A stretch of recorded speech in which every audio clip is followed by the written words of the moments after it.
வீட்லேருந்து கால் பண்ணியிருந்தனால அவங்கக்கிட்ட பேசிட்டு, அதுக்கப்புறம் எனக்கு தூக்கமே வரல. சீக்கிரமாவே எந்திச்சாச்சு. எந்திச்சிட்டு டைரக்ட்டா வந்து பிரேக்ஃபாஸ்ட் பண்ண ஆரம்பிச்சுட்டேன். ஹர்ஷன் நைட்டே சொல்லியிருந்தான், இந்த மாரி எனக்கு கருவாட்டு குழம்பு வேணும் அப்படின்னா ஃபர்ஸ்ட்டு. அடுத்து என்ன நெனச்சானோ தெரியல, எனக்கு சாம்பார் வேணும்னு சொல்லிட்டான். சரி ஓகே நம்ம பாசிப்பருப்பு சாம்பார் வச்சுட்டு இட்லி பண்ணிடலான்னு சொல்லிட்டு தான் பிளான் பண்ணியிருந்தேன்.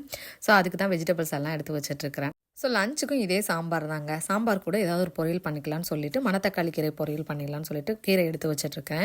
கீரை வந்து இங்கே ரொம்ப ரேராக கிடைக்குங்க. கிட்டத்தட்ட 1 இயர் ஆச்சு அந்த கீரை சாப்பிட்டு நான். ஏன்னா சம்மரில் சாப்பிட்டா தான் இங்கே வந்து சம்மரில் சேல் போடுவாங்க ஃப்ரெஷ்ஷாக, நம்ம வாங்கிக்கிற மாதிரி இருக்கும். ஸோ அப்படி தான் வாங்கி வச்சுருந்தேன். ஸோ லஞ்சுக்கும் பார்த்தீங்க அப்படின்னா சாம்பார், மணத்தக்காளி கீரை பொரியல், ரைஸு. மார்னிங் பிரேக்ஃபாஸ்ட்டுக்கு இட்லியும் பாசிப்பருப்பு சாம்பாருங்க. ஸோ இட்லி ரொம்பவே சாஃப்ட்டாக வரும். நான் முன்னாடி வீடியோவில் சொல்லியிருப்பேன் எந்த அளவில் மெஷர்மெண்ட் போடணும் அப்படின்னு சொல்லிட்டு.